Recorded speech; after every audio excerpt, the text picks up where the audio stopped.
ঘরোয়া ডিম আলুর তরকারির জন্য 3টে ডিম ও একটি মাঝারি সাইজের আলু কেটে নিয়ে তার মধ্যে জল অ্যাড করে সেদ্ধ হতে দিলাম।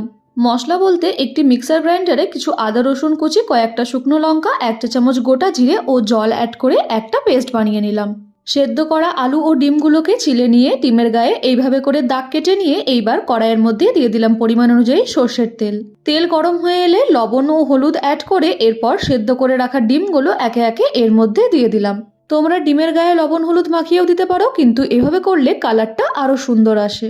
ডিম দেওয়ার পর আলুগুলো একে একে এর মধ্যে দিয়ে দিলাম। এরপর ভালো করে ভেজে নিয়ে ডিম আলুগুলো তুলে নিলাম। বেঁচে যাওয়া তেলের মধ্যে একটি মাঝারি সাইজের পেঁয়াজ স্লাইস করে কেটে দিয়ে দেব। গ্যাসের ফ্লেম মিডিয়াম টু হাই রেখে পেঁয়াজগুলো একটু ভেজে নিয়ে একটি মাঝারি সাইজের টমেটো কুচি করে কেটে এর মধ্যে অ্যাড করে দিলাম। পেঁয়াজ টমেটো ভালো করে ভেজে নিয়ে টমেটোর গা থেকে খোসা বেরিয়ে এলে এরপর পেস্ট করে রাখা মশলাটা এর মধ্যে অ্যাড করে দেব। সাথে মশলা ধোয়া জলটা অ্যাড করে পরিমাণ অনুযায়ী লবণ, হলুদ ও লঙ্কার গুঁড়ো দিয়ে সমস্তটা ভালো করে নেড়েচেড়ে আমরা মিশিয়ে নেব।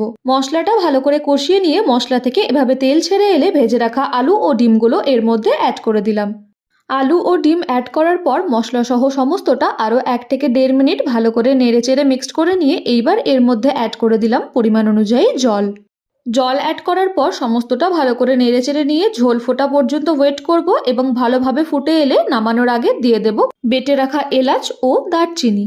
তোমরা এর বদলে গরম মশলার গুঁড়োও অ্যাড করতে পারো। শেষে কিছু ধনেপাতা ছড়িয়ে একবার নেড়েচেড়ে নিয়ে গ্যাসের ফ্লেম বন্ধ করে ঢাকা দিয়ে এটা কিছুক্ষণের জন্য রেখে দেব। ধনেপাতা দিয়ে খুব বেশি ফোটানোর দরকার নেই, ব্যাস তারপরে ঢাকা খুলে গরম ভাতের সাথে এইভাবে ডিম আলুর তরকারি সার্ভ করো। ভিডিওটি ভালো লাগলে লাইক করে চ্যানেলটি সাবস্ক্রাইব করে যেও। টাটা।